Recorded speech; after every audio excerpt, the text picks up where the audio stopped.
Here we go.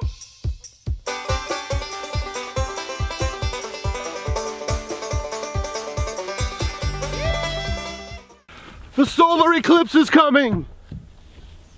Hey, this is Off Grid with Doug and Stacy, and I'm Doug. Today we're going to talk about the upcoming solar eclipse. We're also going to talk about the best times to plant your posts for your fencing and even to lay driveway gravel down on your property. We actually did a video a little while ago, I'll link it right here, about one of the hidden costs of the homestead. Well, today we're going to talk about the best time to put down gravel on your driveway or to plant posts for your fence. So here on our homestead, we've done a lot of fencing, and we always look to the moon signs when we're planning on doing a fencing job. And I'm going to show you guys in a second an old folklore, an old secret on when was the best time to do it. So as you can see, most of our posts, they are about 3 feet into the ground.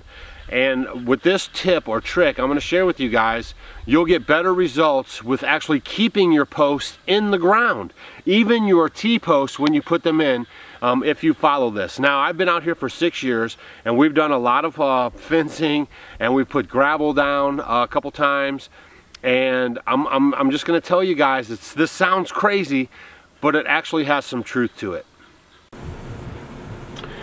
Okay, so what you guys are looking at is the Farmer's Almanac calendar. And right here you can see this is the date of the solar eclipse. And you can see right here that these are the moon signs.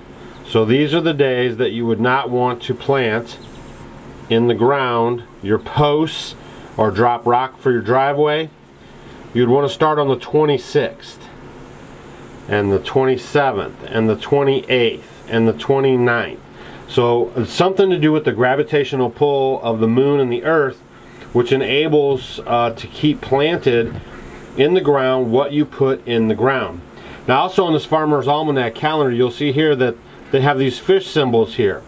And what that means is when you see them white, that means that this is good time for fishing, good time for fishing, good time for fishing, a not so good time for fishing.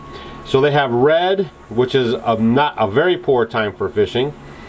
So a lot of this stuff is based off of the earth and moon relationship, the gravitational pull, and stuff like that. And I know you're scratching your head and you might be some kind of skeptic. I was too. But the more I've been around this and exposed to it, the more I can kind of see how it all comes together. Now, probably like you, I'd never heard of this before until we moved around this large Amish community that's by our log cabin. So I did a little experimenting when I first heard it years ago, and I've done certain things around here to test the theory. And I can tell you that the rocks stay on the driveway, which means they'll actually get embedded into the ground better when you see the cupped moon symbol on this calendar versus if you see the hump or the C. If you see the hump, what happens is the rock, you can throw it down, it's fine, but it kind of just never catches onto the ground. It never stays put. It's going this way and that way, and when you drive over it, and it just doesn't hold the ground like it should. And we put in fence posts before when there wasn't the proper cupping sign for the moon, and the fence actually got a little wobbly and weak, and the T-post will kind of pop out of the ground versus when we've done it with the correct symbol, and they actually take better. And oh, what is this? Got Daddy Longleg on my hat.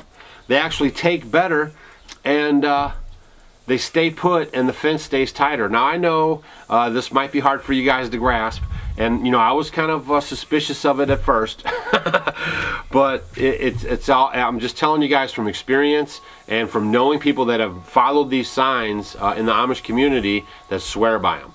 So I just wanted to share that with you guys a little bit. You could probably pick up a Farmer's Almanac kind of calendar somewhere online. I'll try to look for one, and if I find one, I'll leave a link down below so you can get one for the 2018 year.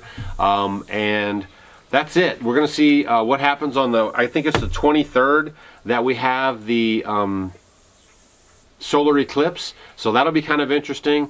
I'm not sure what kind of filming we're going to do. We might try to get the animals, see how they're acting. Who knows what's going to happen. If you guys have any suggestions about that, leave them down below in the sections, in the comment section, and maybe we'll even try to maybe do a live video. I don't know. Just leave some suggestions down below on if you want us to do anything at all, or if it's just another day in the office, and then we'll just put up a regular video like we normally do.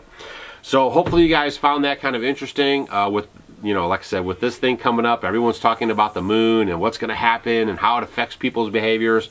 So I wanted to throw this in there because I'm almost sure that hardly any of you guys have ever heard that before. I had never heard it before in my life, and now that I've seen it in action, I'm actually a believer in it. So we were going to put down rock on the driveway, but we're not going to do it till the end of the month, because from the 26th through the 31st, those are all the good signs for, let's see, August, September.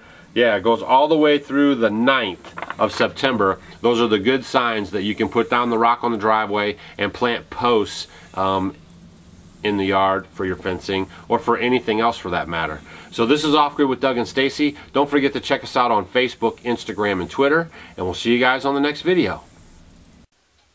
Hey guys, thanks for watching our video. You might want to check out these videos. And if you want to become a Homestead Homie, click the picture of us below.